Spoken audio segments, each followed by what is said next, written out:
Wah, ambil kalian dulu. Ayo sabab nih Pak. Pemuda. Pemain. Sir. Putar.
Udah habis makannya baru disusun.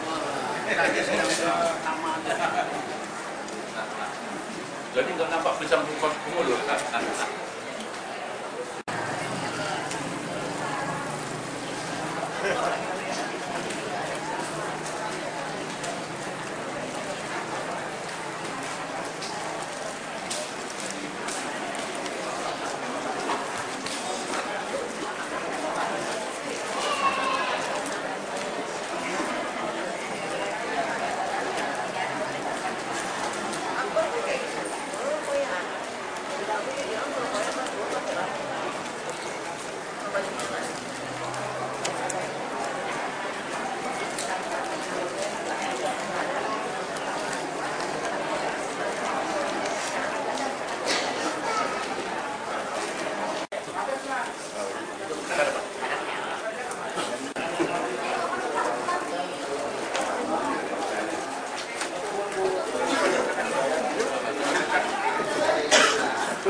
Assalamualaikum. Mana bang? Jadi bekal. Ini baru saja. Kemarin pertama. Lama di Solo.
ngapain Bang Ngurah ini? Nanti diputar di sini ya. Bang Ngurah.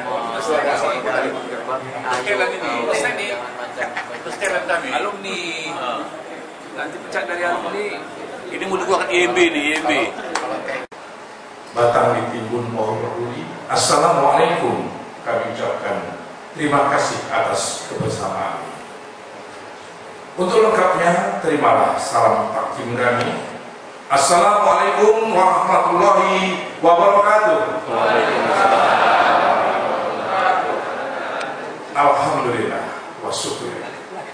Hadirin yang dimuliakan Allah, atas nama segenap pengurus Ikatan Keluarga Muslim Taman Setiabudi Indah atau IKMP dan panitia pelaksana Isra dan Mi'raj yang diketuai oleh Bapak Haji Sumardi Kartoharjo dan Sekretaris Ibu Aja Malam sendiri, kami mengucapkan terima kasih atas kehadiran Bapak Ibu sekalian guna memenuhi undangan kami dalam rangka memahami kembali makna Isra dan Mi'raj lewat sebuah paparan nilai-nilai Islam yang nantinya akan disampaikan oleh tamu kita dari Jakarta, Al-Mukarram Dr. Andes Haji Masuril, Komis Sarjana Hukum. Ringannya, ayolah langkah Bapak dan Ibu sekalian untuk sama berhadir di Masjid Al-Musafikin yang kita cintai ini telah membesarkan hati kami dalam melaksanakan peringatan Isra dan Mi'raj Rasulullah SAW tahun 1433 Hijriah yang tengah kita jalani. Ada 6 mata acara yang segera kami sukseskan selama lebih kurang 120 jam, maksud kami 120 menit ke depan, yang tentunya kami sangat berharap para hadirin sekalian dapat mengikutinya hingga selesai nantinya, karena pada hakikatnya acara kita ini adalah dari kita, oleh kita, dan untuk kita. Kita senantiasa bersatu dalam kebersamaan guna mengagungkan asma. Amin ya rabbal alamin. Berikut acara-acaranya. Titik 2, buka kalimat guru besar. 1, mukadimah dari pembawa acara yang tengah kami sampaikan. Kemudian pembacaan kalimat thayyibah yang nantinya akan dikumandangkan oleh saudara kita, seorang qori nasional, Haji Mudawali SP. Berlanjut dengan kata sambutan yang disampaikan oleh Bapak Haji Maulana Mu'an. Beliau tidak asing lagi, yakni Ketua Umum Ikatan Keluarga Muslim Taman Setiabudi Indah. Benar Pak?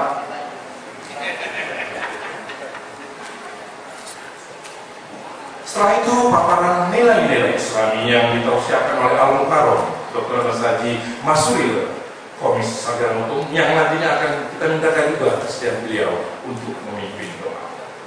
Dan yang terakhir, ini yang paling seru adalah khotimah dari saya sendiri. Sebelum hatam hafal kaji, eloklah kaji diulang-ulang. Mukadimah sampai di sini, kalimah thayyibah segera berkumandang. Kepada saudara kami, udah hadir? Saudara kami udah hadir? Udah. Saudara kami udah hadir? Udah. Maaf, saya ulang-ulang supaya jangan salah. Inilah dia, Qori Nasional Haji Mudawali SPD. Kami persilakan untuk memulai bacaan kalamullah.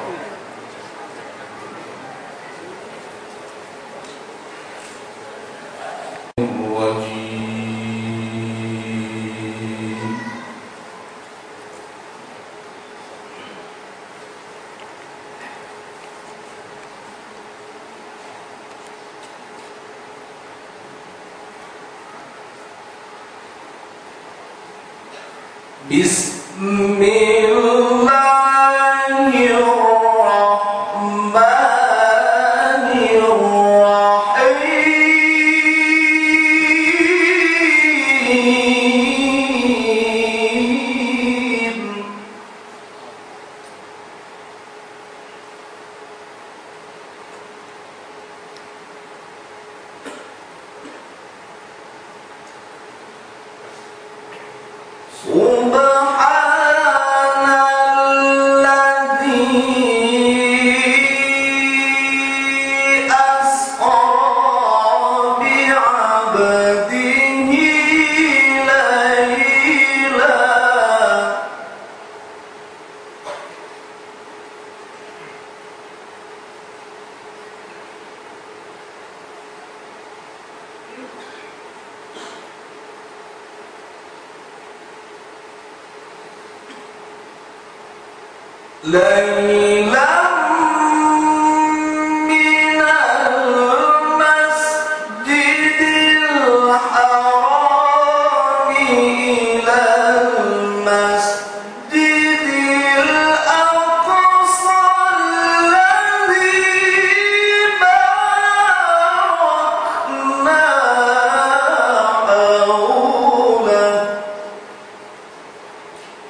Assalamualaikum warahmatullahi wabarakatuh. Alhamdulillahirabbil alamin. Wassalatu wassalamu ala asyrofil anbiya'i wal mursalin wa ala alihi washabihi ajma'in. Yang kami hormati dan muliakan Alhamdulillah Ustaz Mas Khalid Hamid yang sengaja khusus datang dari Jakarta untuk menyampaikan tausiah pada malam hari ini. Tadi sudah kembali Korea membaca ayat suci Al-Quran tadi yang demikian menunjukkan bagi kita semua Bapak-bapak, ibu para penasehat, pembina kementerian IKNP, seluruh keluarga besar IKNP, bapak-bapak, ibu-ibu, jiran tetangga IKNP yang hadir juga pada malam ini mudah-mudahan bersama hadir untuk merayakan Festival Kibas pada malam ini.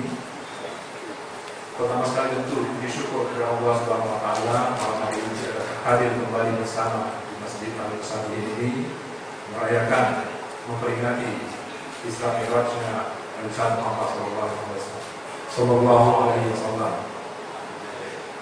Mudah-mudahan peringatan ini dan tausiah yang disampaikan oleh Al Ustaz nanti dapat memberikan kepada kita pemahaman lebih apa saja makna hikmah dari Isra Mi'raj Rasulullah yang akan kita dengarkan nanti. Pada kesempatan ini, tak lupa kami menyampaikan terima kasih kepada Ketua Panitia Bapak Sumardi, ke seluruh jajaran panitia, Ibu Sekretaris, Ibu Nalem yang telah demikian rupa menyiapkan acara ini. Alhamdulillah cukup banyak warga Tasbih dan peserta yang hadir untuk bersama-sama memperingati Isra Mi'raj ini. Kita tadi memulai sudah bahkan maghrib kita makan bersama itu memang kita sengaja untuk lebih mempererat silaturahmi ukhuwah di antara kita semua warga Tasbih. Karena pada waktu itu dapat saling bersilaturahmi, saling mengenal satu sama lain sebab memang agak jarang kita bisa bertemu demikian banyak di suatu ketika yang sama seperti ini. Mudah-mudahan acara-acara seperti ini dapat lebih meningkatkan hubungan kita seterusnya, dan dengan demikian nanti lebih banyak potensi yang dapat kita gali dari IKNP ini untuk pembinaan umat dan pembinaan keislaman di tanah Sri Indah ini. Ada beberapa rangkaian acara yang kita selenggarakan dalam program Isra Mi'raj ini, antara lain pada minggu depan tanggal 24 Juni akan diadakan khitanan massal di Masjid Al-Arif Tasbih 2. Ada 100 orang lebih, kurang 100 orang yang akan dikitan di dalam tempat ini. Kemudian juga nanti dirangkaikan dengan peresmian TK binaan kita yang ada di Basradi.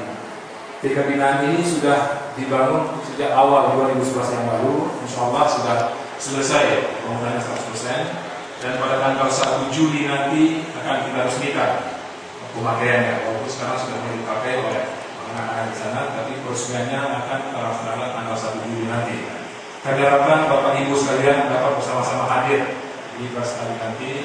Mudah-mudahan dengan kehadiran kita semua nanti adalah lebih semangat kepada saudara-saudara kita kaum muslimat yang ada di sekitar TK tersebut.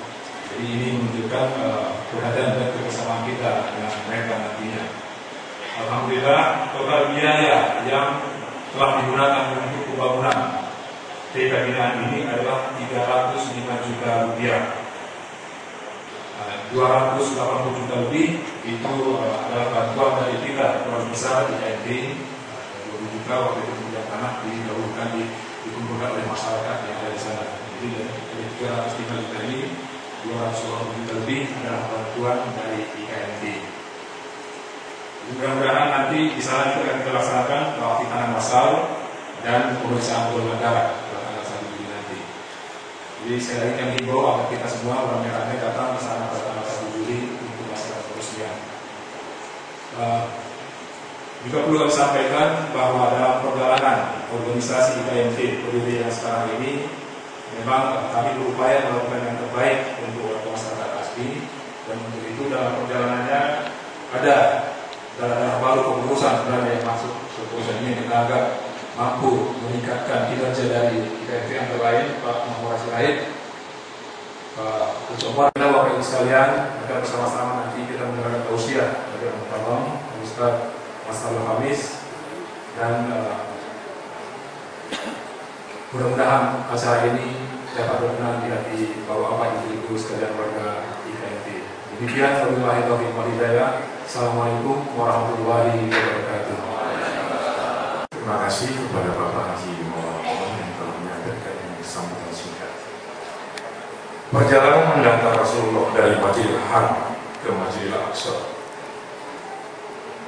Dari perjalanan menaik dari Masjid Aqsa ke Sidratul Muntaha. Terkait peristiwa luar biasa itu, manusia sebagai makhluk Allah yang sempurna, bahkan yang paling sempurna, haruslah memetik hikmah agung darinya, sekaligus menawari memahami hidup ini untuk menjalani proses perkembangan khasnya dibanding dengan makhluk Allah yang lain. Misal, dari bodoh menjadi pandai, dari hina menjadi mulia, dari terlaknat menjadi terhormat, dari maksiat menjadi taat. Makna nilai dan bukan makna materi itulah yang hendaknya kita pahami terus di setiap memperingati Isra dan Mi'raj. Setelah hajar barulah qomat, setelah qomat kita sembahyang. Kata sambutan sudah lewat, tausiah pun segera menjelang. Kepada Al-Mukarram Bapak Dr. Haji Masuril Qobus SH dengan segala hormat kami persilakan untuk menyampaikan tausiahnya yang nantinya kami mohon kesediaan juga beliau memimpin doa. Waktu dan tempat kami persilakan. Warahmatullahi wabarakatuh. Belum semangat. Assalamualaikum warahmatullahi wabarakatuh.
Wassalamu ala asyrafil mursalin wa ala alihi wa ashabihi ajma'in.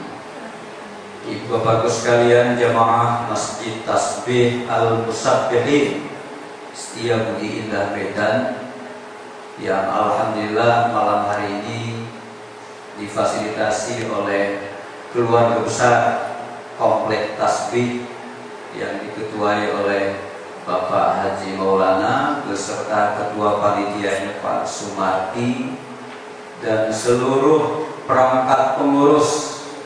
Saya dengar tadi ada ibu juga yang menjadi motivator pertemuan ini, dan semua kita yang hadir punya kontribusi yang luar biasa terhadap pertemuan malam ini. Untuk itu saya menyampaikan terima kasih. Saya dipercaya untuk narasumber malam ini, dan bagi saya ini mengulangi sejarah saya 15 tahun yang lalu di masjid ini. Kalau ibu dan bapak Ramadan barangkali sudah tidak asing lagi. Saya melihat bapak-bapak dan ibu wajahnya masih segar-segar. Ya Pak ya, yang hadir hari ini usianya semua rata-rata 40 tahun, betul?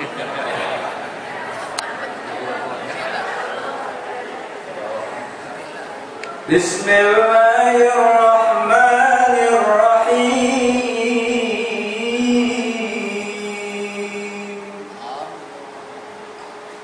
Kalau saya Jakarta itu ibu-ibu kencang suara Allah. Bismillahirrahmanirrahim. Terpaksa.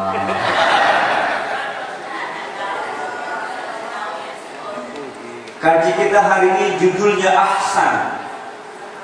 Kalau Maulid Mi'raj seluruhnya saya yakin Bapak Ibu sudah banyak dengar. Saya hari ini bicara tentang Ahsan. Ahsan itu asal katanya Hasan, baik. saya sholat itu berarti saya hasan. Tapi ketika saya mengajak anak dan istri sholat, naiklah kualifikasi saya menjadi ahsan, lebih bagus. Saya sholat di rumah itu hasan, tapi ketika saya masuk ke masjid ini berjamaah, kualifikasi kita naik menjadi saya makan sendiri di rumah, menikmati rezeki yang Allah berikan untuk anak keluarga, saya hasan di mata anak saya. Tapi ketika saya berbagi rezeki dengan orang lain, maka kualifikasi kita naik menjadi Ada 4 kesuksesan diri kita. Saya cuma review saja karena waktu sampai jam 10. Kita mau berangkat ke Ukraina atau ke Polandia?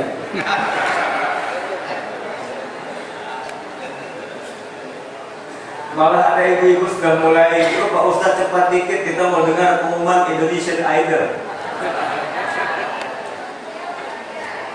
Jangan-jangan di belakang sambil lihat ceramah buka. Insya Allah tidak. Ahsan.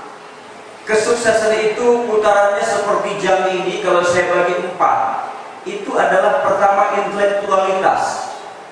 Saya yakin yang hadir rata-rata S1. Betul Pak? Kalau saya S4.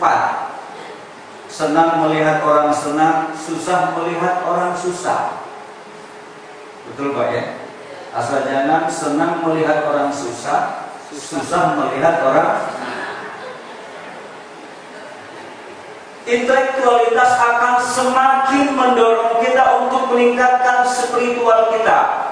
Putaran jam, intelektual kita bagus, kualifikasi pendidikan kita bagus, insya Allah akan mendorong kita menjadi orang yang spiritualnya bagus.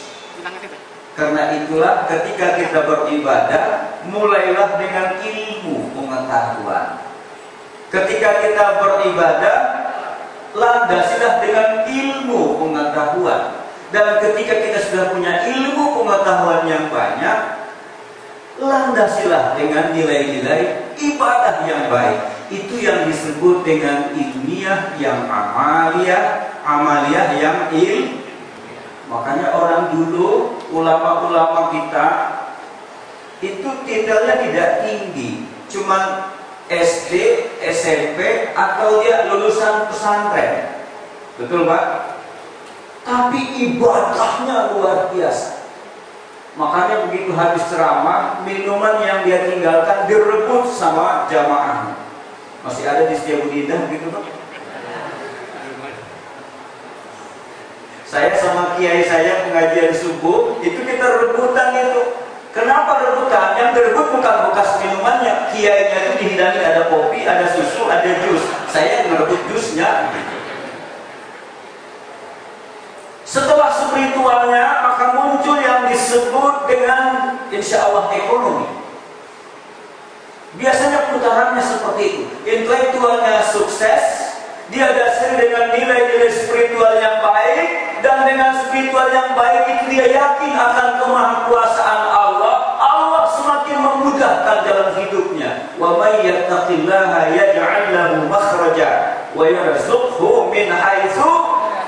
Semua kita hafal ayat itu. Setelah itu muncullah yang disebut dengan sosial. Malam ini kita yang hadir ini, menurut kacamata saya, 4 kita miliki. Karena itu saya ambil judul dengan ahsan.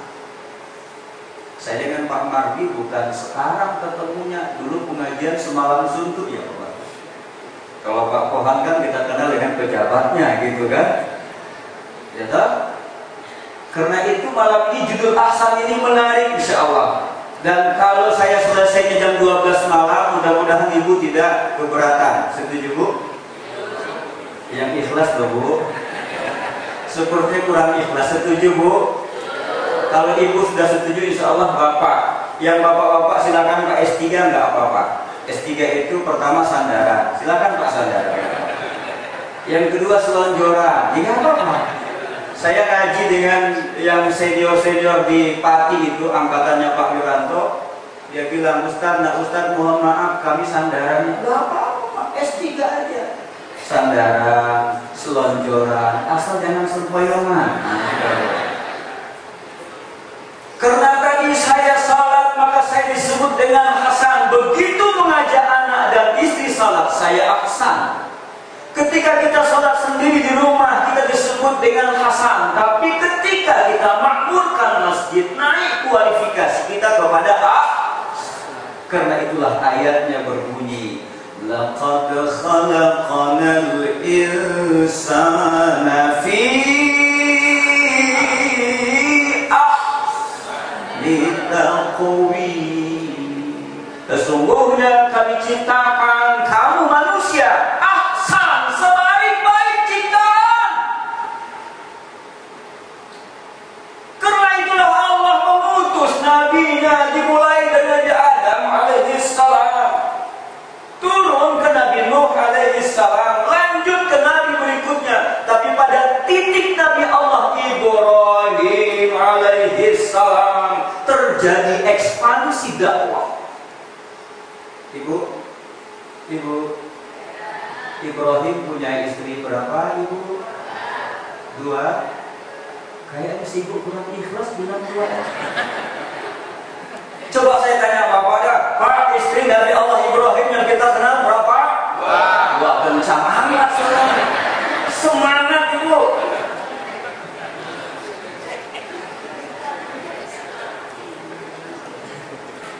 Dari Allah Ibrahim itulah yang sering kita sebut dalam tahiyat akhir kita, at-tahiyatul mubarakatus salawatut thayyibatu lillah. Di ujung salawat menyebut Nabi Allah Ibrahim alaihis. Dari beliaulah terjadi ekspansi dakwah. Beliau punya 2 istri yang dikenal dalam sejarah. Ibu kita Siti Sarah melahirkan anaknya Ishak. Siti Sarah melahirkan anaknya orang menyebut dengan Ishak. Ishak melahirkan anaknya nanti Yakub. Yakub itulah yang disebut dengan Israel. Jadi kalau disebut dengan Bani Israel, itu keturunan Nabi Yakub alaihis. Israel itu diulas dalam Al-Quran, Subhanalladzi asra bi'abdihi laila. Israel adalah 2 asal kata, asra dan laila. Berjalan malam, laila juga artinya malam. Jadi sesungguhnya kalau Bani Israel diartikan letter-nya, asra berjalan malam, laila juga malam. Berarti orang Bani Israel suka jalan malam-malam.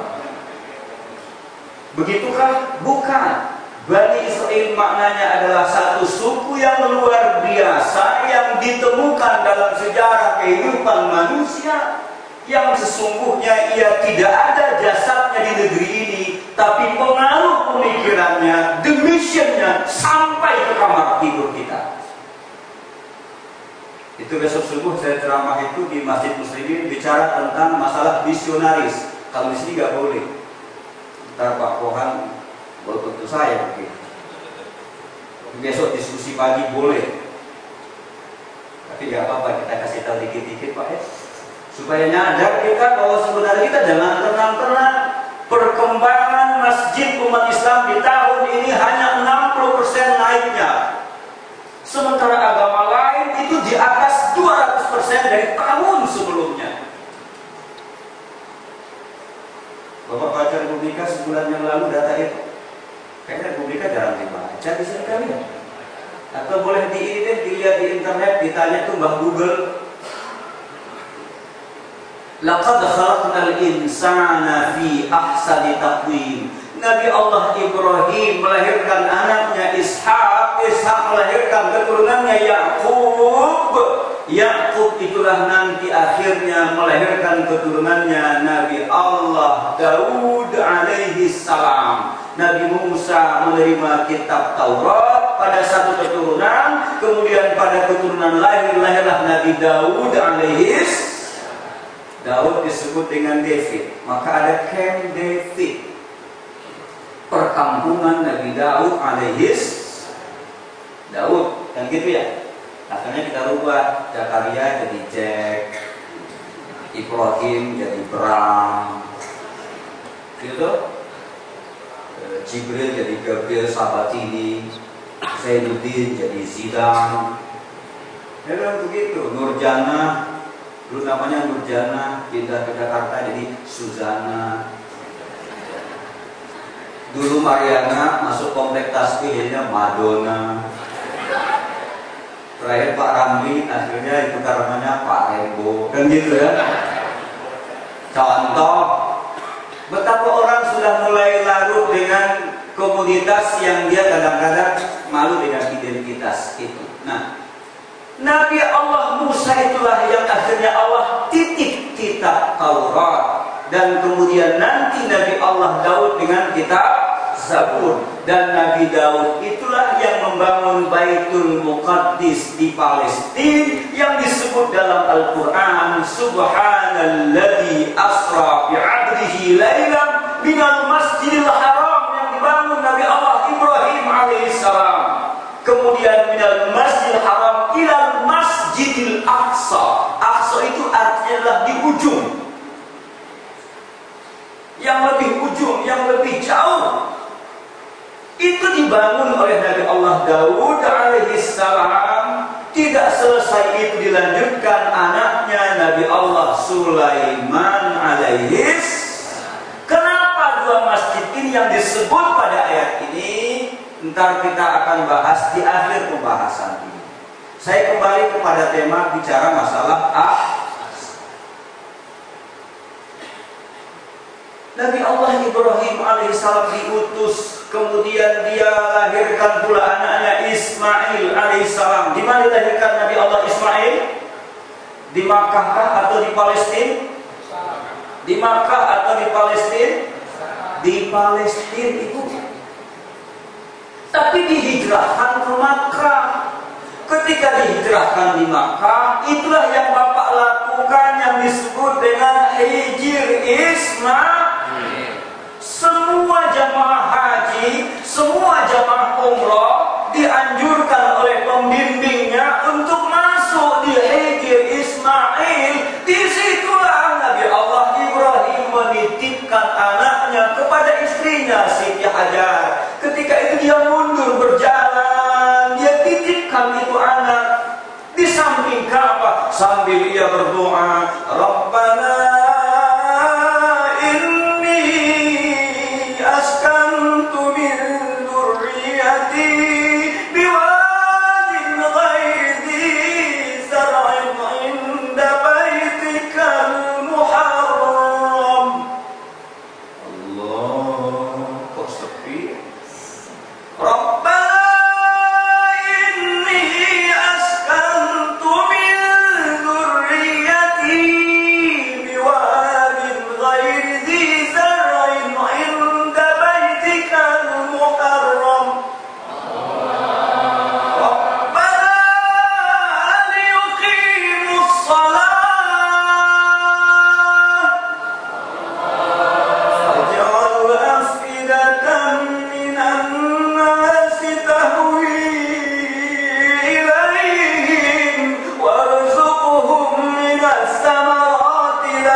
tidak ada fasilitas, hatta air pun tidak ditemukan.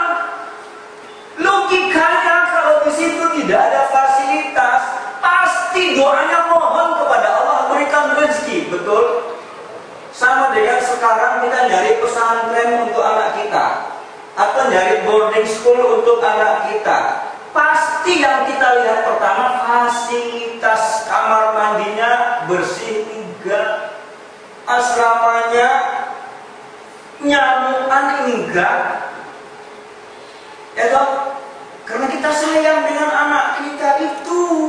Tapi Nabi Allah Ibrahim berdoa, Rabbana inni askantu min dzurriyyati biwadin ghairi dzi zar'in 'inda baitikal muharram. Aku tahu ya Allah, di samping Ka'bah ini tidak ada fasilitas, hatta air pun tidak ditemukan. Tapi dia tidak berdoa, ya Allah turunkan rezeki buat anak dan istriku. Tidak, dia berdoa, Rabbana liyuqimus shalah. Ya Allah, jadikanlah keturunanku orang yang menegakkan salat. Ini inti Isra itu di sini. Jadi sebelum Nabi kita diundang untuk pelaksanaan itu, dulu kakek kita, nenek kita, Nabi Allah Ibrahim sudah berdoa. Dan itu juga terjadi bagi Nabi Musa alaihissalam. Nabi Musa juga diperintahkan wa'mur ahlaka bis salat. Ya Musa, perintahkan ahli keluargamu untuk salat, wastabir alaih, dan sabarnya dalam salat itu. Jadi semua nabi-nabi Allah itu sudah ada perintah salatnya. Tata caranya yang berbeda dari satu masa ke masa berikutnya. Inilah yang disempurnakan oleh syariat al-Islam yang dibawa baginda Rasulullah Muhammad sallallahu alaihi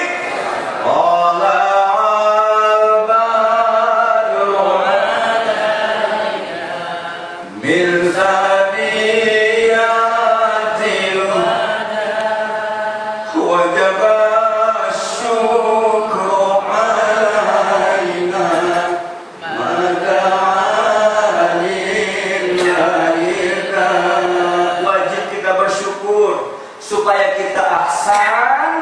Allah mengutus para nabi, para rasul, yang kita ambil titik sentralnya adalah Nabi Allah Ibrahim menitipkan anaknya Nabi Allah Ismail di Ka'bah. Nabi Allah Ibrahim pulang lagi ke Palestina. Ditinggalin, dia pulang. Maka jangan heran kalau ada orang pulang dari haji, dia pulangnya dengan nggak boleh membelakangi Ka'bah, jalannya mundur. Anda nggak pernah dengar begitu? Dulu boleh karena jamaahnya dikit.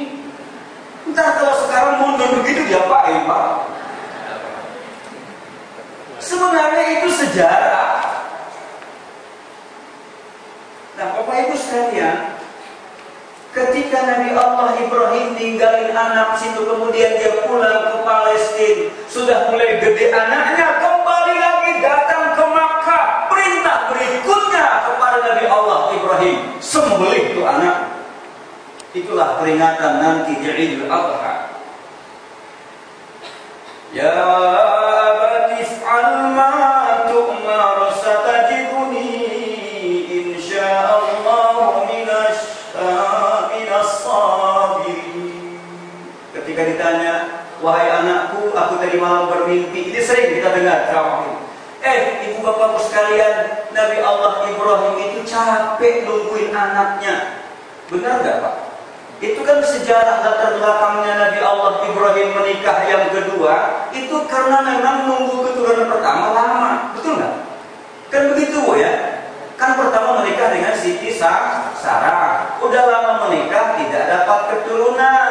Akhirnya Nabi Allah Ibrahim nikah lagi dengan Siti Hajar. Begitu menikah dengan Siti Hajar, tanda-tanda kehamilan pun datanglah pada Siti Hajar. Sudah mau melahirkan, dalam sejarah seperti itu, Siti Sarah pun Allah karuniai juga tanda kehamilan. Makanya Bapakku sekalian, kalau hari ini Bapak udah lama menikah sama Ibu, belum juga punya keturunan.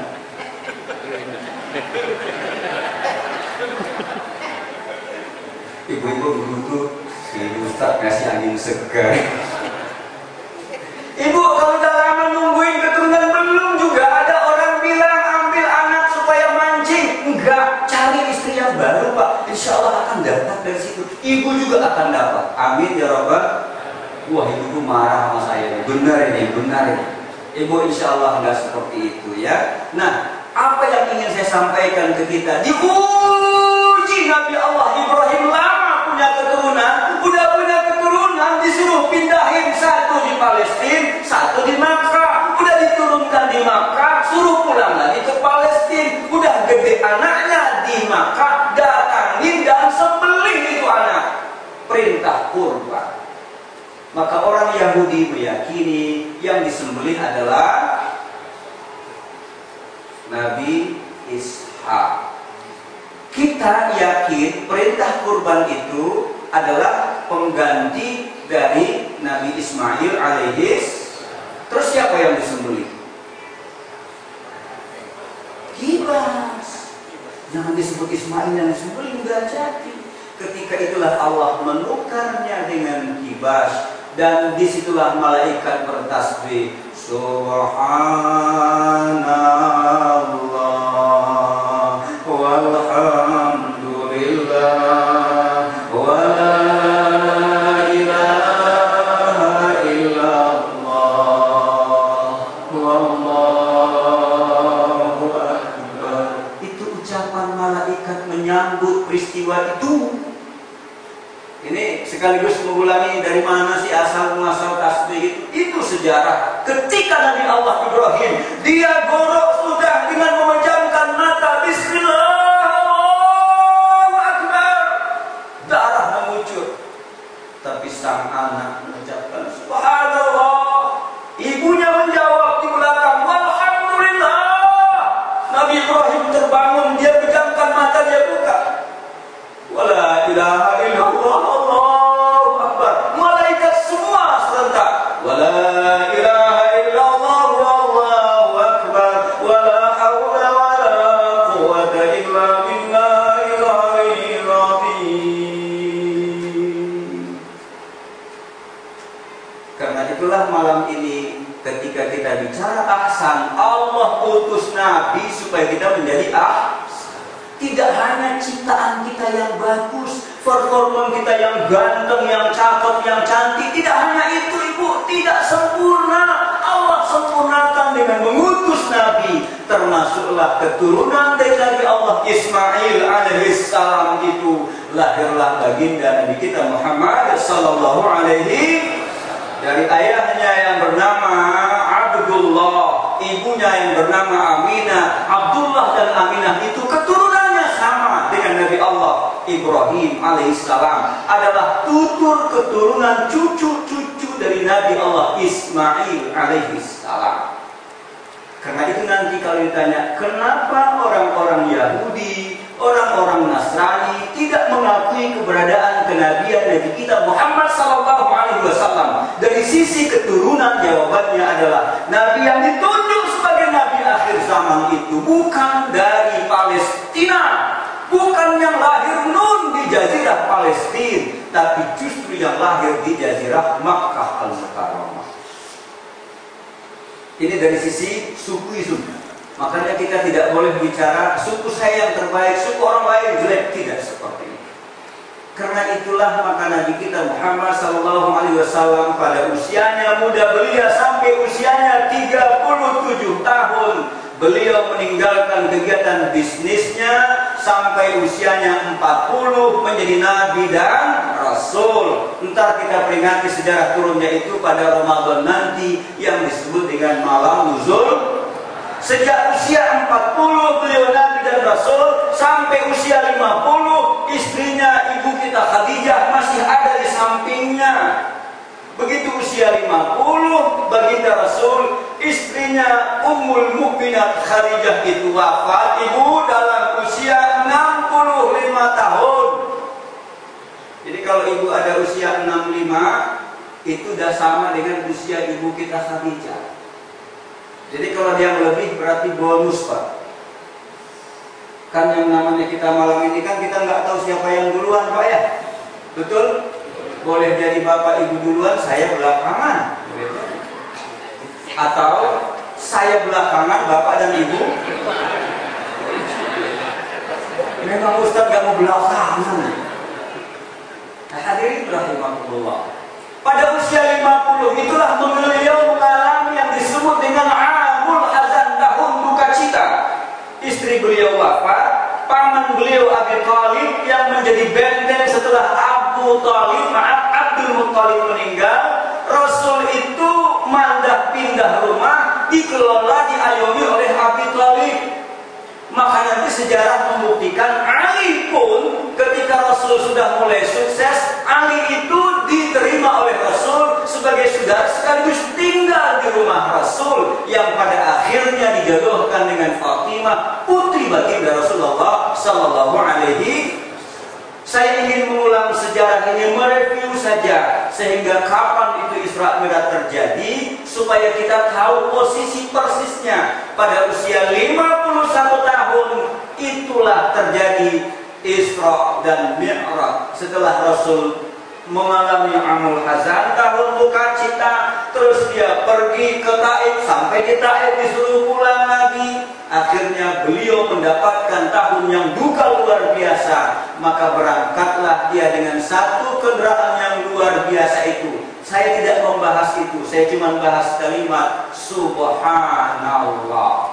Kenapa ayat itu dimulai dengan kalimat tasbih Subhanallah? Di dalam Al-Quran sangat terhitung kalimat tasbih Subhanallah. Maaf 1000 kalimat, para bapak dan ibu yang sudah belajar tafsir boleh melihat nanti salah satu kenapa Subhanallah dimulai pada pangkal ayat tasbih itu menunjukkan sesuatu yang dikisahkan oleh ayat itu adalah hal yang sangat luar biasa yang tidak akan mungkin terjadi begitu saja tanpa kemahakuasaan Allah. Makanya ibu, ini kemarin selesai MTQ di Maluku ya, di Ambon. Itu saya dengar dari adik-adik yang pergi ke sana, Bang, ada seseorang yang usianya baru 9 tahun, itu sudah hafal lebih kurang 10-15 juz dari Al-Quran. Apa ucapan yang muncul dari diri kita? Subhanallah, 9 tahun. Belum lagi yang dari Iran itu 9 tahun sudah 30 juz. Kita mah insya Allah setiap Ramadan 1, 2, 3 juz hafal itu. Jus melon, jus koka. Ada orang yang tunanetra, matanya maaf buta, tapi bisa menghafal Al-Quran. Ada apa? Matanya buta, dia membaca Quran dengan huruf-huruf braille. Bismillahirrahmanirrahim. Idza waqa'atil waqi'atu laisa liwaqa'atiha kadhibah. Mulutnya terus menyebutkan asma Al-Quran, matanya tertutup, tidak logik bisa dia hafal, tapi kemahakuasaan Allah berlaku di situ. Subhanallah. Lantas ada orang yang sudah tua, matanya melek, badannya gede, sehat, nggak bisa baca Quran. Apa ucapannya? Masya Allah. Anak muda kalau lihat anak gadis auranya terbuka, ucapannya apa? Anak muda pak, orang bapak anak muda lah. Alhamdulillah. Begitu, Allahu Akbar. Inilah sebenarnya peristiwa itu luar biasa. Saya jujur ini Ramadan kan mau dekat nih, lompat aja lah. Di sini ada taklim Quran pak ya. Saya menyarankan di sini dibuat 4 kelas pak. Saya di rumah saya itu ada setiap Ramadan saya buat 4 kelas. Jadi di belakang rumah saya ada saung tempat ngaji. Jadi saya kalau misalnya didatangin bu jamaah yang datang ngaji bawa Quran, itu kita buat 4 kelas. Kelas yang pertama itu ruang VIP.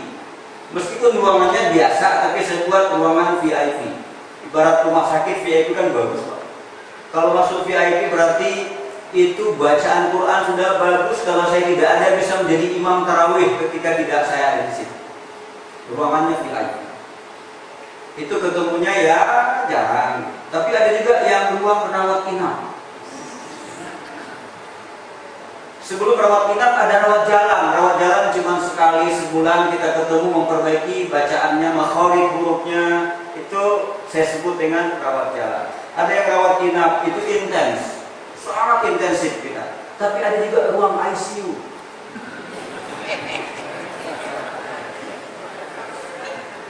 Kira-kira ibu kalau kita buat 4 ruangan ini di tasbih, ibu pilih ruangan yang mana? Laqad khalaqnal insana fi Kalau saya ini sudah bisa baca Quran, saya hasan. Tapi kalau bacaan Qurannya semakin baik, maka kita disebut dengan Sudah semakin baik bacaan Qurannya, terus kita bisa menghafalnya, kita lebih ahsan. Maka ayat itu Allah sebut, kami ciptakan kalian itu sebaik-baik ciptaan. Kalau begitu kita inilah manusia istimewa yang datang malam ini the best semuanya. Karena ini orang-orang the best, maka setidaknya mulai hari ini kita menyatakan, ya Rob, ibadahku yang kemarin belum ada apa-apanya dibandingkan dengan apa yang Engkau cucurkan kepadaku, ya Rob. Maka malam ini habis acara ini, mari kita muhasabah. Saya jujur Pak, saya mau nanya Ibu, di tasbih ini sholat maghrib berapa rakaat? Berapa? 3. Kalau 3 rakaat itu biasa Pak. Itu yang wajibnya 3. Betul? Kalau kau sholat di sini berarti minimal berapa? 7. 3 yang wajib, 2 sebelumnya tahiyatul masjid, dan kemudian 2 setelah Pertanyaannya, sholat kita sekarang masih 3 kah atau sudah 5 atau sudah 7? Yang betul. Insya Allah yang sering ke masjid, saya garanti minimal 5. Kalau begitu mulai malam ini tugas kita meningkatkan diri kita, karena kita disebut dengan Ibu, sholat zuhur di rumah berapa rakaat Ibu? Pak, yang Ibu lakukan sudah 8 atau masih 4? Alhamdulillah, hebat, dia mudah luar biasa. Ahsan. Sudah jam 9:30 Pak. Ya? Belum ya? Bu, kita lanjut 20 menit lagi, setuju? Ahsan yang pertama. Ahsan yang kedua dalam Quran disebut wa man ahsanu qawlan mimman da'a ila Allah. Dalam surah Fussilat ayat 41. Sudah diperbaiki, maaf, Allah sudah berikan kepada kita ahsan dalam penampilan, ahsan dalam diri kita, ahsan dalam intelektual, ahsan dalam spiritual, ahsan dalam ekonomi, ahsan dalam hubungan sosial. Belum cukup itu, kredibel kita akan ditingkatkan lagi dengan waman ahsanu qawlan mimman da'a ilallah. Nilai diri kita tadi yang ahsan tadi itu jangan sempat dirusak dengan perkataan yang tidak baik. Karena itulah sholat mendidik kita sebelum sholat. Ada yang disebut dengan wudu. Wudu itu la sholata illa bil wudu. Tidak ada sholat kecuali dengan wudu. Wala wudu'an illa bi bismillah. Dan tidak disebut dengan wudu kalau tidak membaca basmal. Bismillahirrahmanirrahim. Maka disebutkan Rasulullah sebuah hadis, siapa yang berwudu kemudian dia sholat dan dia sempurnakan wudunya, maka Rasul menyebutkan Allah telah menyamakan orang yang berwudu seperti itu seperti mereka kawaladat hukummu, sebagaimana mereka lahir dari rahim ibunya. Karena itu wudu harus disempurnakan. Maka tidak boleh orang berwudu sambil ngobrol. Bismillahirrahmanirrahim. Gimana persiapan dan kenalan? Tidak tertib. Kalau berwudu concern. Kenapa? Karena kita ingin memperbaiki, berkumur-kumur, siwak, ya Rabb, sesuatu yang aku keluarkan dari mulutku ini, ya Allah, adalah sesuatu yang bisa membawa manfaat bagi orang lain. Kenapa? Kredibel kita diuji dengan ahsanu qawlan, perbaiki perkataan kita. insya Allah begitu sholat, habis sholat, Assalamualaikum warahmatullah, Assalamualaikum warahmatullah. Apa ucapan yang kita ucapkan, Pak? Bisa Alhamdulillah, bisa yang lain, langsung Pertanyaan, Bu, kenapa kita habis sholat langsung istighfar? Apa jawabannya, Bu? Iya, saya nggak dengar, saya lihatkan. Intinya ya Rob, banyak nikmat untuk berikan kepada ya Rob. Ibadahku hanya seperti ini. Ampuni aku ya Rob jika ada kekurangan dalam sholatku hari ini.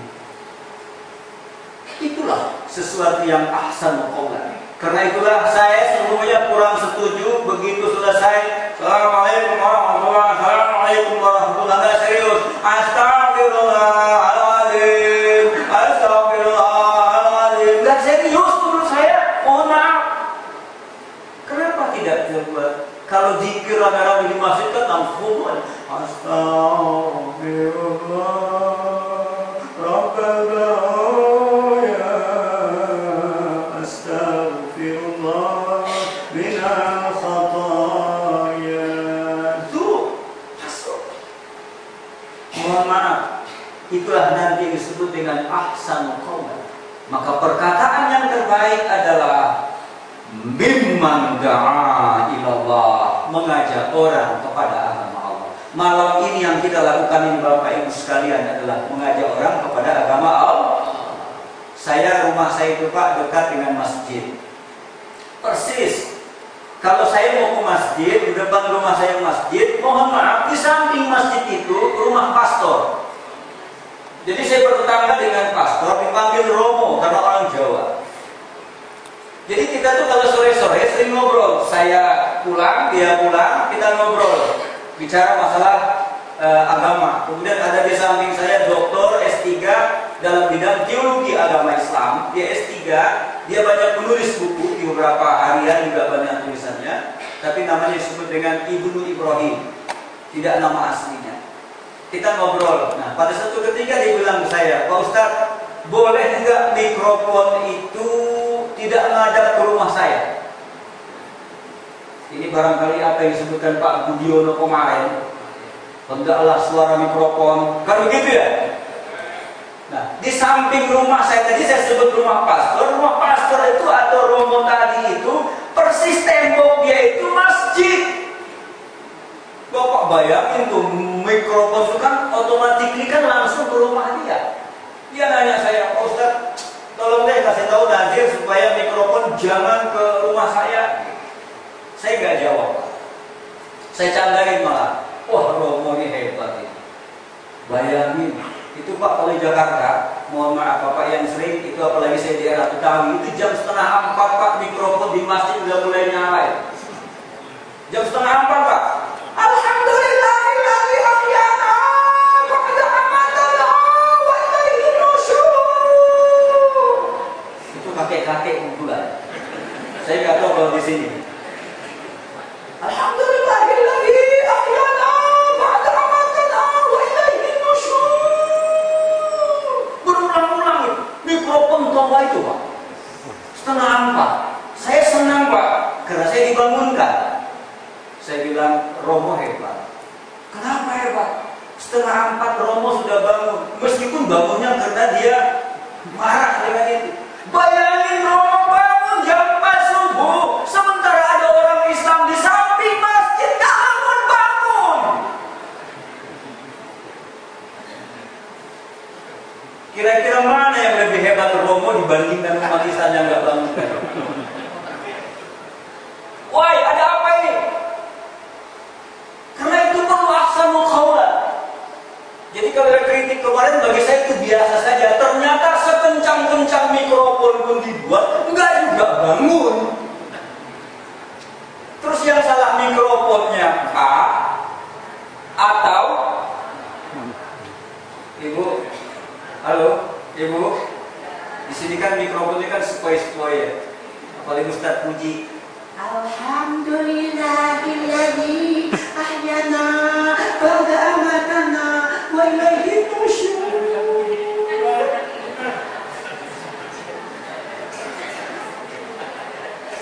Nah hadirin, ini kita sesungguhnya kita ingin ahsan dari barat. Kalau kita sholat sendiri namanya ahsan, tapi ketika kita ke masjid namanya ahsan. Ternyata Romo tadi mengeluh karena mikrofon itu dekat dengan rumah dia. Saya candain, biarin Romo, yang penting Romo lebih bagus dari teman saya. Romo yang gak Islam bisa bangun, sementara ada saudara saya, teman saya di samping masjid, kelelapan malah dengan suara yang berisik. Why? Ada apa ini? Berarti ada sesuatu yang harus kita perbaiki dalam diri kita. Karena itulah ahsan yang ketiga adalah Tabarakalladzi biyadihil mulku wa huwa ala kulli syai'in qadir. Alladzi khalaqal mauta wal hayata liyabluwakum ayyukum Siapapun kita yang datang malam ini, Bapak Ibuku, apapun profesi kita, apapun jabatan kita, setinggi apapun kita di mata hamba Allah, yang dinilai adalah ahsanu amala. Siapa yang lebih ahsan amal ibadahnya, siapa yang lebih ahsan dalam pengabdiannya, siapa yang lebih ahsan dalam kedekatannya kepada Allah, itu yang paling dinilai. Dan itulah sesungguhnya tujuan akhir. Kenapa sholat itu sesuatu yang dijemput, tidak sesuatu yang diturunkan. Ingat Bapak Ibu sekalian, periode usia 40 sampai usia 51 tahun itu tidak ada syariat diturunkan di Makkah. Yang ada konsentrasi dakwah Rasul adalah liutammima makarimal akhlak, menyempurnakan akhlak manusia yang bijak. Itu di zaman itu. Sehingga setelah mulai akidahnya mantap, akhlakul karimah begitu hebat di santero dunia Islam waktu itu. Dengan pengorbanan Bilal bin Rabah yang harus mati, dengan pengorbanan yang disebut dengan Ammar bin Yasir yang ditusuk dari bawah ke atas, hanya mempertahankan ahad, qul huwallahu ahad, Allahus samad, mempertahankan akidah. Beliau syahid demi untuk kita semua. Maka setelah usia 51 tahun baru ada perintah salat yang dijemput baginda Rasulullah sallallahu alaihi 52 tahun baru pindah ke Madinah. Menemukan Madinah itu ketika Rasul diisrakan dari Masjidil Haram ke Palestina, ditunjukkan Bukit Tursina. Ya Muhammad, ini Bukit Tursina. Wa kallamallahu Musa taklima. Nabi Musa menerima wahyu di Bukit Tursina. Disebutkan dalam Quran, wat-tin, waz-zaitun, wa turi sinin, wa hadzal baladil amin. Setiap yang disebutkan dalam Al-Quran itu pasti sesuatu yang istimewa. Ditunjukkan lagi Madian, ditunjukkan lagi yang disebut dengan Baitul Lahmi. Baitul Lahmi itu baitun artinya rumah, lahmun artinya daging. Baitul Lahmi itu adalah gelaran tempat Nabi Isa dihamilkan oleh ibu kita yang suci itu Maryam. Tempat dihamilkan itu namanya Baitul Laham. Akhirnya tempat lahirnya disebut mereka dengan Bethlehem. Ini sejarah, perulangan sejarah. Karena itulah ketika kita bicara Isra dan Mi'raj, nampaklah sejarah ini terulang kembali. Karena akidah Islam itu dari mulai Nabi Adam sampai Nabi kita Muhammad SAW adalah temanya mentauhidkan Allah. Syariatnya yang dilakukan sesuai dengan tempat, masa dan waktu di mana Nabi itu bertugas. Khusus untuk Nabi kita Muhammad SAW, seluruh yang pernah ada pada Nabi sebelumnya itulah yang disempurnakan. Bisa jadi di zaman Nabi Allah Daud misalnya, salatnya hanya sujud. Bisa jadi di zaman Nabi Musa, salatnya hanya berdiri dan ruku. Bisa jadi di zaman Nabi Allah Sulaiman, salatnya juga adalah sujud. Ketika kita hari ini disebutkan oleh Rasul, sallu kama ra'aitumuni usalli, salatlah kamu sebagaimana kamu melihat aku salat.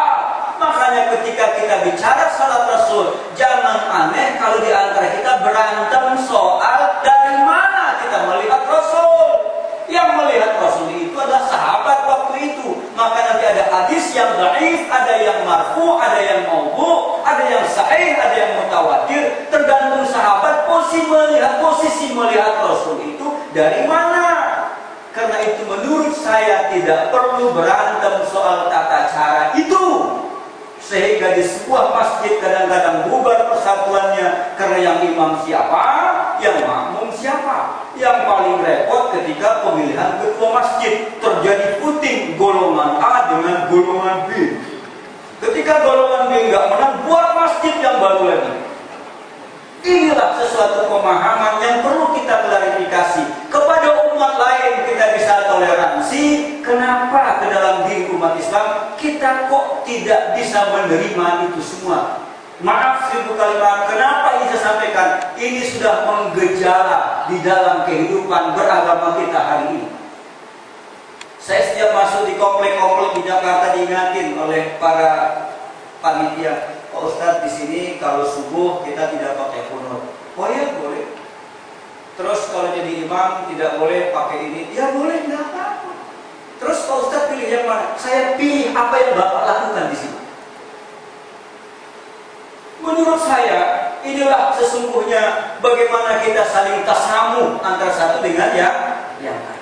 Karena itu ibu sekalian, bapak ibu sekalian, kita perbaiki amal kita. Maka pada malam ini saya ingin menyatakan ketika Rasul pulang dari Isra dan Mi'raj, banyak peristiwa-peristiwa itu adalah fata morgana kehidupan kita hari ini. Saya nggak bahas lagi itu. Intinya adalah kita ingin memperbaiki ahsanu amala, perbaiki amal-amal kita. Apakah sholat kita sudah betul-betul atau masih belum? Maka ada 5 pertanyaan yang harus kita jawab. Ya, tolong 5 pertanyaan dicatat, ibu taruh nanti di kaca. 5 pertanyaan ini harus jawabannya ya. Kalau belum ya, berarti kita belum ahsan secara kolektif. Pertama adalah, apakah sholat kita tepat waktu atau tidak? Ya ibu, saya yakin ibu-ibu ini luar biasa. Kalau perkara ibadah sholat tahajud, ibu luar biasa. Apalagi kalau anak mau ujian. Allah.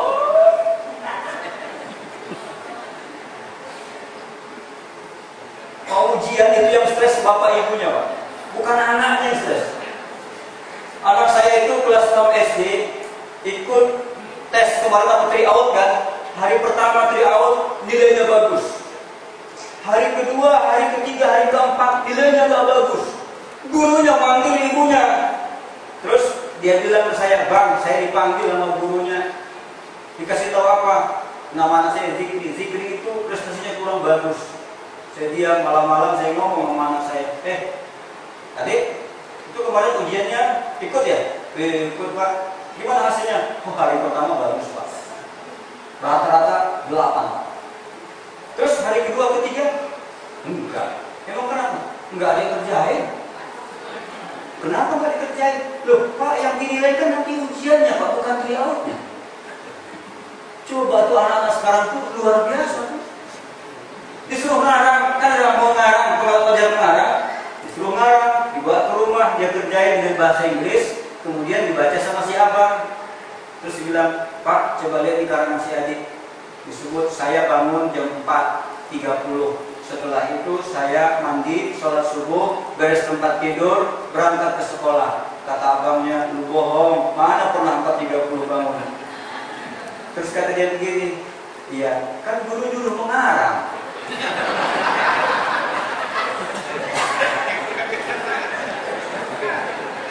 Kan bukan benar apa salah, suruh mengarang, ya kita buat ngarang aja. Allah Akbar. Ternyata Bapak Ibu sekalian ada kisah yang menarik dalam hidup kita ini. Ada contoh begini Ibu, ini sekedar intermezzo saja. Seorang anak kadang-kadang ketika minta uang sama kita, itu begitu cepat kita kasih uang itu. Betul nggak Pak? Padahal menurut teori pendidikan sebenarnya dia harus berusaha. Kita harus yakinkan rezeki dari Allah melalui kita. Ada satu kisah ketika ada seorang anak minta uang ke bapaknya, Pak, minta uang 150. Untuk apa? Ini untuk rekreasi. Kata bapaknya, uang 150 ada 150 ada. Tapi uang yang 150 ini sudah ada keperluan yang lain. Terus Pak, si bapak nanya, itu kapan terakhir pendaftarannya? Hari Selasa Pak. Itu kejadian hari Jumat. Ya udah begini saja nak. Mulai malam ini kamu doa kepada Allah. Doa apa Pak? Doa supaya bapak mendapat rezeki. Dibawa sholat ke masjid.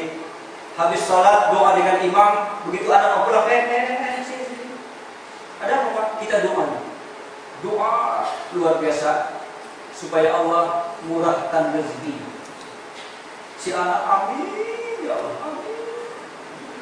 Jumat, Sabtu si anak bilang sama Pak, ayo dong Pak bayaran Pak 150. Kata bapaknya belum, ntar malam tahajud dulu.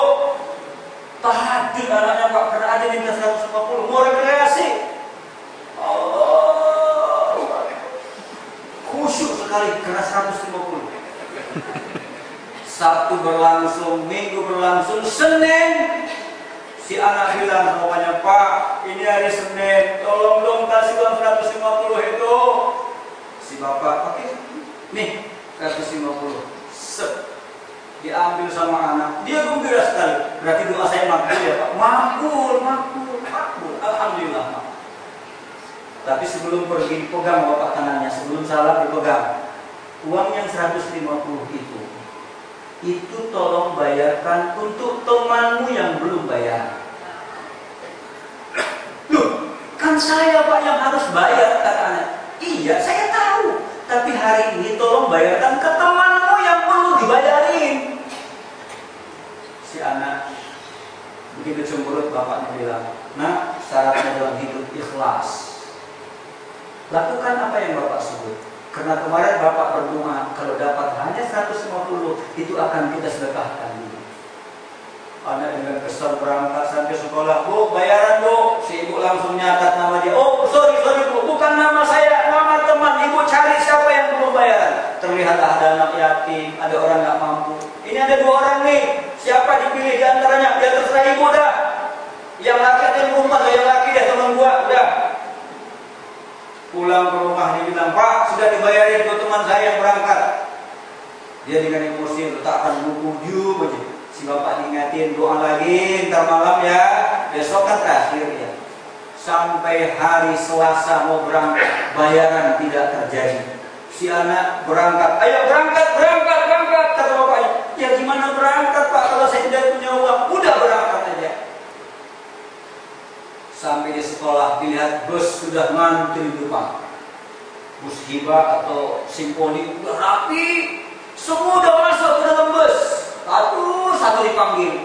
Ahmad, Arifin, Badu, masuk semuanya. Terus teman yang dibayarin tadi itu bilang, gua duluan ya naik ya. Dia dibayarin ngomong begitu. Terus si anak udah kesal.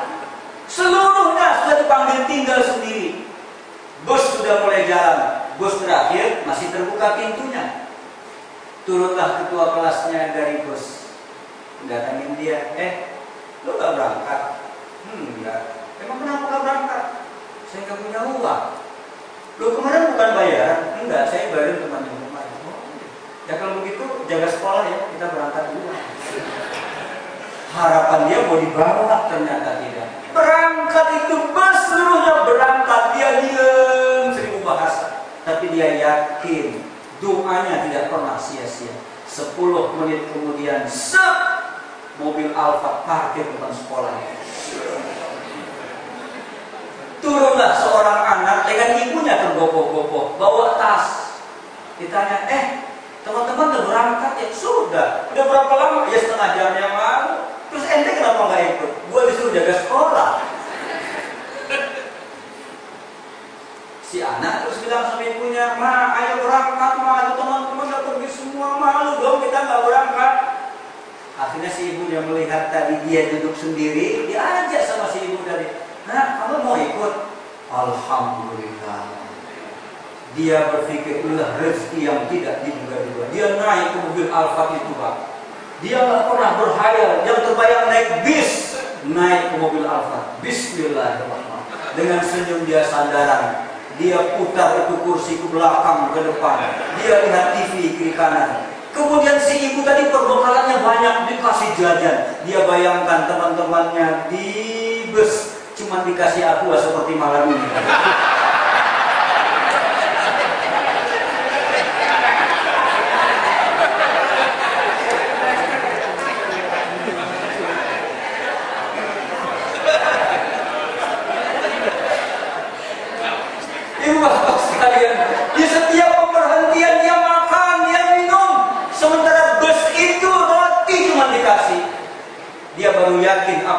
ayahnya, "Nah, kamu jangan pernah berpikir menyelamatkan dirimu sendiri. Selamatkan orang lain. Intelektualmu sukses, spiritualmu sukses, ekonomimu sukses. Perhatikan orang lain. Karena dengan engkau perhatikan orang lain, Allah akan semakin memudahkan." Itulah hikmah ketika kita Assalamualaikum warahmatullahi. Assalamualaikum warahmatullahi. Ternyata ya Allah, aku harus melihat kiri kanan tetangga. Itulah yang dilakukan baginda Rasul ketika pindah ke Madinah. Baru muncul syariat salat dilakukan, habis itu baru turun aqimus shalah wa atuz zakah wa tasum Ramadan wa tuhajjal bait, baru sempurna. Selama di Makkah belum ada syariat, tapi ketika di Madinah sudah mantap, baru seluruhnya terjadi. Nah, kita sekarang periodenya adalah periode melanjutkan dari risalah baginda Rasulullah Sallallahu Alaihi. Oleh sebab itu di akhir ceramah saya, Bapak Ibu sekalian, saya mengajak kita untuk memperbaiki tadi itu. Yang kedua, menyongsong Ramadan. Mari Ibu tolong dimulai dari sekarang kita mengkhatamkan Al-Quran di rumah kita. Ayo Ibu pulang ke rumah kita, ayo kita ajak anak kita. Jangan dimulai setelah Ramadan, sekarang kita mulai. Ayo. Saya kemarin sangat sedih sekali ketika anak saya selesai di pesantren tahfiz Quran. Saya jemput ke pesantren. Saya nggak pernah menangis. Kemarin saya menangis ketika anak-anak santri mengantar anak saya ke mobil saya. Itu dibacain sholawat, anak saya sesungguhkan menangis. Kalau bukan karena program sudah selesai, dia nggak tinggalkan itu pesantren. Terus saya tanya, "Nak, kamu hafal berapa juz?" Dia bilang, "Alhamdulillah Pak, sudah sampai sekitar 17 juz." Terus bagaimana Nak? Saya pengen melanjutkan sampai tuntas 30 juz. Saya bilang, "Anakku, alhamdulillah, karena hadis Rasul mengatakan semakin banyak hafalan terhadap Al-Quran, semakin Allah angkat derajat orang tua." Jadi kita yang hadir barangkali cucu kita Pak, zuriyah kita Pak. Biarlah mereka menjadi dokter tapi yang hafal Al-Quran. Biarlah dia menjadi ahli matematik tapi hafal Al-Quran. Sehingga nanti ketika Ramadan tidak malu-maluin. Jangan seperti ada teman saya itu jadi imam. Sejak anaknya itu TK sampai anaknya SMP itu hafalannya Qul huwallahu ahad. Jadi imam di depan Allahu Akbar, ghairil maghdubi alaihim waladdallin. Amin. Anaknya bisik-bisik, pasti Qul huwallahu ahad. Itu masih mendingan Pak. Ada juga yang cuma inna a'tayna enggak hafal. Ada. Ghairil maghdubi alaihim waladdallin.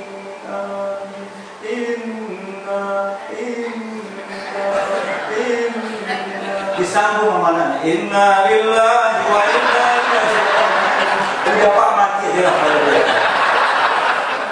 Inilah barangkali tausiah kita malam ini. Mudah-mudahan 3 aksan tadi menjadi semakin baik bagi saya dan kita semua. Al-Fatihah. A'udzu billahi minasyaitonir rajim. Bismillahirrahmanirrahim.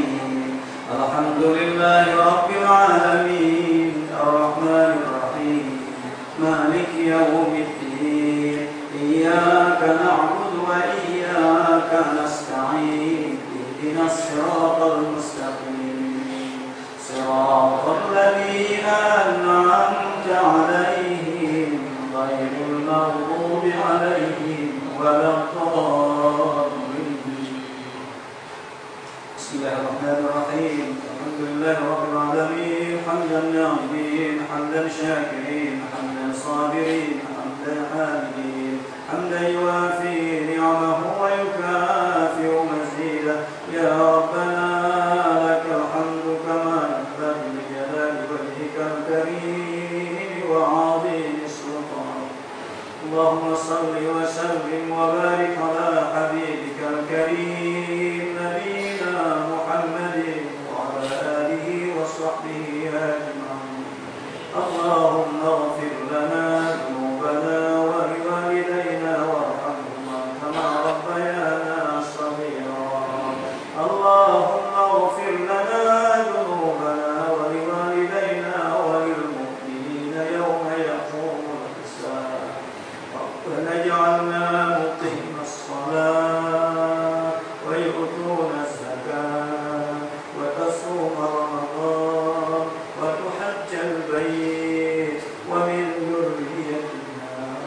ربنا وتقبل دعاء.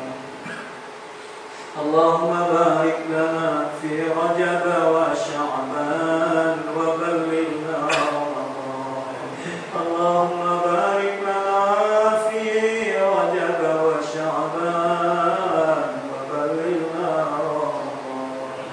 اللهم أعنا على ذكرك وشكرك وحسن عبادتك.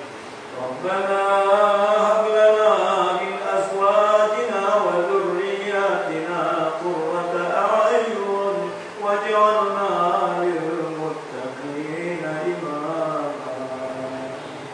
اللهم إنا نسألك علما نافعا وقلبا خاشعا ولسانا ذاكرا وعملا متقبلا ورزقا جميلا حلالا طيبا وولدا صالحا إنك على كل شيء قدير.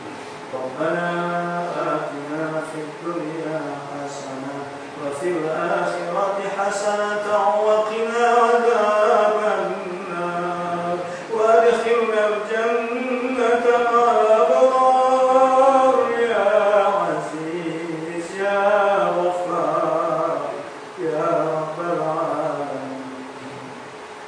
حسبنا الله ونعم الوكيل نعم المولى ونعم النصير. حسبنا الله ونعم الوكيل نعم المولى ونعم النصير. حسبنا الله ونعم الوكيل نعم المولى ونعم النصير. ولا حول ولا قوة إلا بالله العلي العظيم. صلى الله على سيدنا محمد وعلى آله وصحبه أجمعين. سبحان ربك رب العزة عما يصفون وسلام على المرسلين والحمد لله رب العالمين. Terima kasih, mohon maaf. Wassalamualaikum warahmatullahi wabarakatuh. Doa yang dipimpin oleh Bapak Ustadz tadi, maka berakhirlah rangkaian acara kita pada malam yang berbahagia ini. Sekali lagi atas segala pengurus Ikatan Keluarga Muslim Panitia Indah dan Panitia Pelaksana, kami mengucapkan terima kasih atas kebersamaannya. Lebih dan kurang mohon maaf kepada Allah Subhanahu wa Ta'ala, ampunlah segala salah dan dosa. Rasulullah membawa risalah, wajiblah kita taat dan patuh. Billahi taufiq wal hidayah. Wassalamualaikum warahmatullahi wabarakatuh.